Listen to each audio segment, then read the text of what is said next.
1939. Dawn brought with it a deafening roar that shattered the tranquility of the fields of Poland.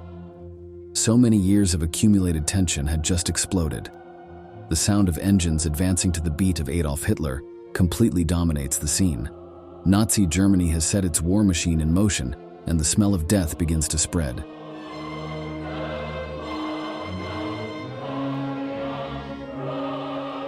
This is the first chapter of a story of horrors that will keep the entire world in suspense. The Western powers that hope to avoid a conflict no longer have a choice. They must face the brutality of the forces of the Third Reich, which with each step it takes, unleashes all the German violence that has been cultivated for years. In this new military history video, we will discover everything about the fierce invasion that meant the beginning of the Second World War. Stay with us and discover how the Führer's troops made their enemies tremble, plunging all of Europe into darkness. Wszystko się zawaliło. Belki to ciężkie wszystko, to zaczęło się walić. Chwila tylko błysk, huk i kurz, pełne usta tynku. I my w tej ciemności. I się krzyczymy, kto jeszcze żyje, kto jest. To straszna rzecz.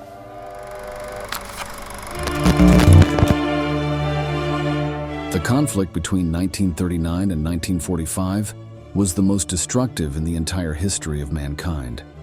Although the Great Battle began with the German invasion of Poland, that event was the result of many years of tension. And to understand it, we must ask ourselves, why did Hitler choose that country to begin his brutal expansion plan? The short answer would be that the Führer was a ruthless dictator who dreamed of conquering all of Europe. The annexation of Polish territory was simply one more step in his plan to achieve total domination. Poland was an opponent without enough power to resist an attack by the German army, and as the Nazi leader calculated, the other powers of the continent would not be able to intervene in time. However, the background is much more complex, and to understand it, we must travel back several years to the First World War. That conflict ended with the defeat of the Germans, which was confirmed by the signing of the Treaty of Versailles in 1919. The peace agreement ended the conflict and established several points that caused a feeling of humiliation in the Germans. One of them was the reduction of their army to only 100,000 men, in addition to the prohibition of recruiting new soldiers. The nation was practically demilitarized, but that was not all. On the other hand, when the treaty was signed, the victorious Allies divided the territory that had been part of Germany. They also did the same with that of their war partner Austria-Hungary, and with the Russian Empire that had disintegrated under Bolshevik control. A series of countries emerged from there, including Poland, which had last existed as an independent state in 1795. Another was Czechoslovakia, whose name reflects the decision of the Allies to combine areas dominated by two different ethnic groups, the Czechs and the Slovaks. Hitler despised these new nations. However, he took advantage of them, as both had significant German populations. He feigned a false concern for the welfare of these people as a pretext for demanding territorial concessions. The Führer felt that the Treaty of Versailles not only entailed a huge humiliation for the German people, but also represented an injustice that he was determined to right. The first step was to take back what was his. In 1938, 5 years after his appointment as Chancellor, his desires for expansion slowly began to materialize. Lastly, Hitler takes on the mission of bringing all German-speaking peoples into the Reich's fold, beginning with those of his homeland. The Anschluss. Austria is annexed and immediately submitted to the same reign of terror as Germany. German troops entered Austria on March 12, 1938, and with the enthusiastic support of most Austrians, the country was annexed to Germany the next day. There was little international resistance to this, as many saw it as a natural union. However, Hitler's demands on German-speaking areas within Czechoslovakia created a crisis that brought Europe to the brink of war in September of that year. Many Germans living in that nation wanted to rejoin the territory that now represented the Third Reich.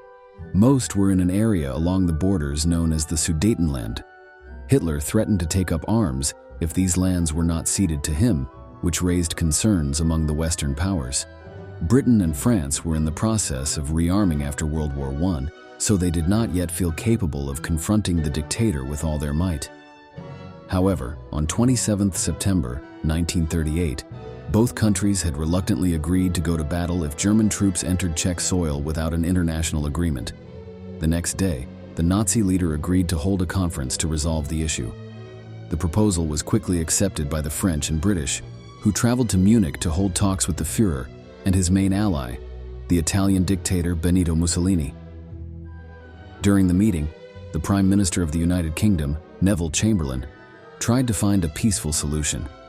He proposed allowing the German annexation of the Sudetenland in exchange for a peace commitment from Hitler. Thus, although no representative of Czechoslovakia was invited to participate in the talks, the country was forced to cede this territory in view of a scenario that would bring tranquility to Europe. The Munich Agreement eliminated the immediate threat of war, but this anti-war attitude only increased Adolf Hitler's confidence. While the British and French believed they were buying time to prepare for a war, the Führer realized that neither of them would use force to resist further German expansion. In March 1939, Third Reich troops ignored the newly signed treaty and occupied what remained of Czech territory. This convinced the Western Allies that there were no limits to the Nazi leaders' territorial ambitions. There would be no room for further agreements. They had to prevent further German advance into Europe. War was beginning to brew. Meanwhile, the Führer already had his next target in his sights. Hitler decides to wipe out what he calls the worst monstrosity of the Versailles Treaty, the Danzig Corridor. In 1919, German territory was cut in two in order to give Poland access to the sea. Hitler decides to launch his invasion of Poland and recover Danzig. While Germany was completing its conquest of Czechoslovakia, another crisis had begun to develop in parallel. With the creation of Poland as a new country after World War I, the victorious Allies also proposed establishing a corridor dug into German territory. In this way, the ancient city of Danzig was transformed into a port administered by the so-called League of Nations to facilitate Polish trade. This created lasting resentment among the Nazis, who in October 1938 had begun efforts to recover the lost city. Third Reich Foreign Minister Joachim von Ribbentrop met with the Polish ambassador Józef Lipski to discuss the return of Danzig to Germany. However, there was no significant progress on that request. Talks intensified at a meeting between Hitler and Polish Foreign Minister Józef Beck on 5 January 1939. But the fledgling nation refused to back down. The Führer believed that Danzig belonged to Germany and would fight to reclaim it. Recognizing that Poland was Germany's next target, the British and French authorities offered guarantees to defend Polish independence. These nations had renewed their agreement as allies against the Third Reich in February and began joint military planning. Both countries continued their rearmament process. The British introduced compulsory military service in peacetime for the first time in their history. However, war was still considered a last resort. With this support, Poland's resistance grew stronger. Anti-Nazi messages began to become more frequent on the streets, highlighting the country's courage in confronting Hitler if he decided to attack the territory.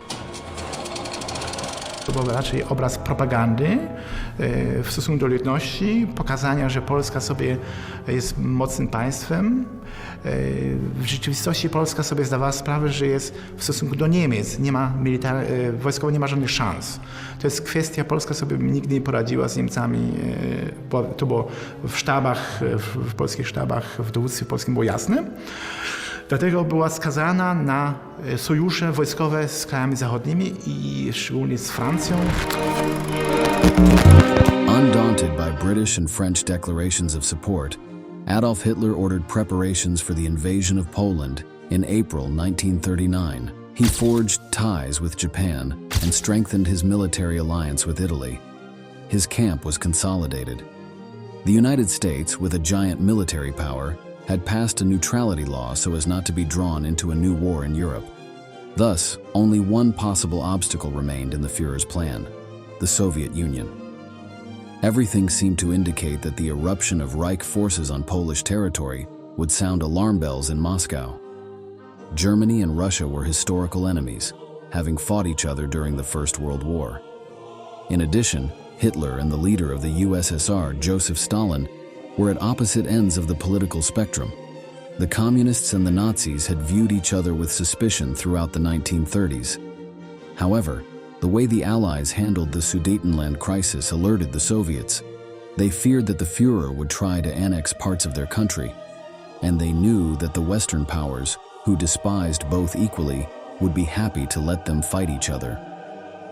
As a result of these speculations, the Soviet Union agreed to a non-aggression agreement with its historical enemy.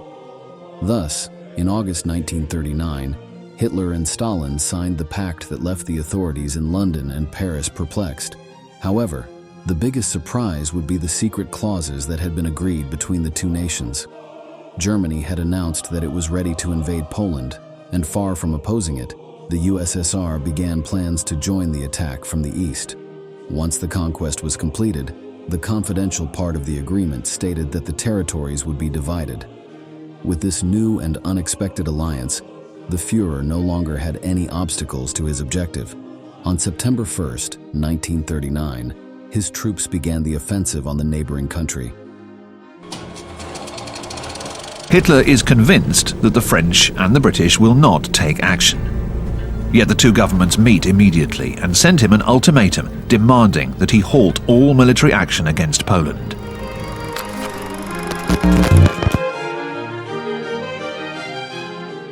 Despite the threats, nothing would stop the Führer. His troops were already on the move, laying waste to everything in their path using an innovative and lethal combat tactic. The invasion of Poland was the stage for the debut of the so-called Lightning War, or Blitzkrieg, a strategy that combined the coordinated use of the different branches of the German military. There, the Air Force known as the Luftwaffe played a crucial role, bombing Polish cities, infrastructure, and military positions from the start.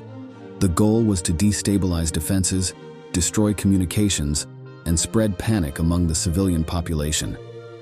In turn, soldiers on the ground were organized into armored divisions of powerful panzer tanks and motorized infantry units. These vehicles advanced behind the bombing raids and penetrated deep into rival territory. The Blitzkrieg was based on speed and surprise. German troops avoided prolonged confrontations in strong defensive lines. Instead, they carried out rapid attacks, isolating enemy units and surrounding them. While tanks led the offensive, artillery and conventional infantry forces moved in to consolidate the ground gained and secure control over occupied areas.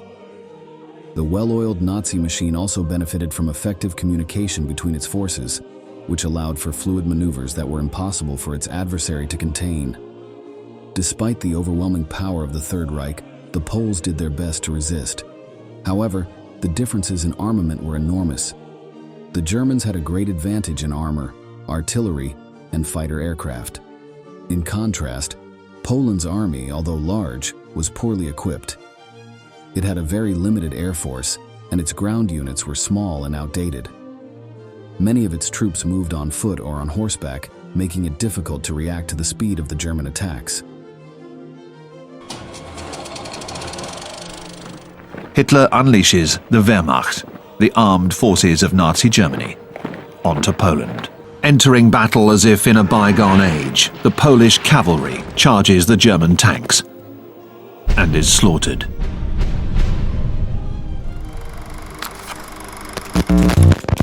The initial chaos of the conflict quickly spread over the territory of Poland. The final destination, the capital, Warsaw. Just as Hitler had imagined, the promise of British and French protection had not had any effect. It took 2 days for the Prime Minister of the United Kingdom, Neville Chamberlain, to transmit an announcement informing his nation of what was now inevitable. At 11:15 on 3 September, after receiving no response to the ultimatum sent to the Führer demanding a withdrawal, war was declared against Germany. Faced with the news, the people were frightened and plagued with uncertainty. However, this outcome was not a surprise. Tensions in Europe had been increasing for years despite Britain and France's refusal to accept it. Now it was time to fulfill their promise of assistance to the Poles. French forces attack on September the 7th, 1939, 4 days after declaring war. This offensive, launched to show public opinion that Poland has not been abandoned, advances 8 kilometers into the Saar region. Despite this small presence in the fighting, the Allied powers did not launch any significant offensives on the Western Front, which destroyed Polish hopes of an attack that would force the Germans to redeploy their forces. On the contrary, the full power of the Third Reich fell upon Poland. As if that were not enough, the situation became even grimmer on 17th September, when Russian troops began to cross the border from the east. The Polish army was already at a disadvantage, but when the Soviets attacked, the outlook became desperate. As previously agreed with Hitler, the Soviets have invaded the eastern half of Poland. Here, German and Soviet soldiers are fraternizing, an incongruous sight to say the least. The Nazis hand out flyers that read, "The German army salutes the Red Army of workers and farmers, which it has always held in the highest respect." The advance of the circumstantial partners was relentless despite the Polish efforts. The defense was fierce, but stopping the joint brutality of the Germans and Soviets proved impossible. The capital of the country was surrounded by the enemy, who launched constant offensives to take control of the city. However, the heroic resistance of the local soldiers delayed that plan. This did not sit well with the Führer, who responded with even greater violence. On the 25th of September, Hitler orders the bombing of Warsaw. The city is surrounded, but still holding out.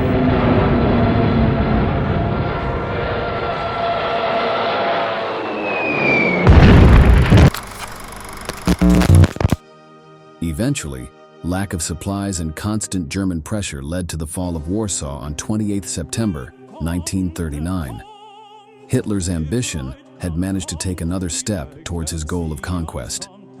Once the Führer and Stalin had consolidated their joint control over Poland, the Western powers felt less pressure to quickly attack Germany.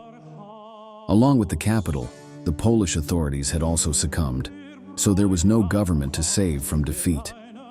The Allies controlled the seas and believed they had time on their side. However, what they did not know was that they had allowed the beginning of the bloodiest period in history. The greatest atrocities that humanity had ever seen would soon materialize, and the Polish people were the first experiment. Hitler and Himmler, the head of the SS, will now take care of Poland by naming the Nazi Hans Frank Governor-General of the occupied Polish provinces, who proclaims, "I have the power of life and death over the Polish people." According to historians, Poland became the only nation occupied by Hitler in which there was no collaboration between conquerors and conquered.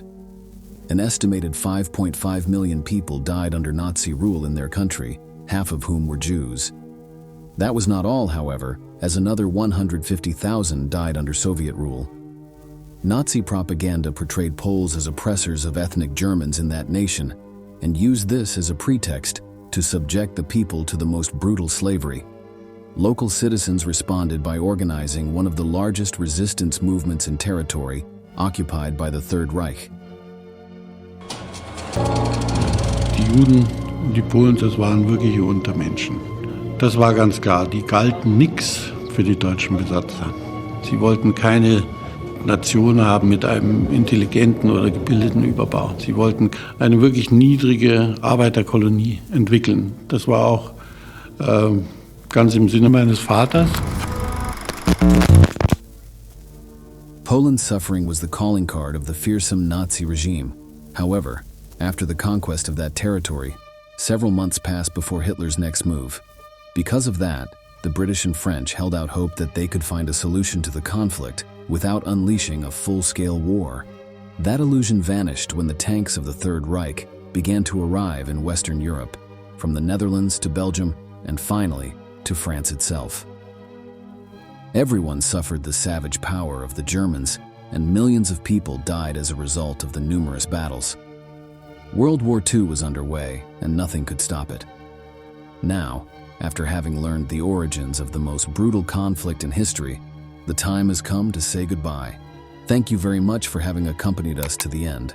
We hope to see you again in our next military history video.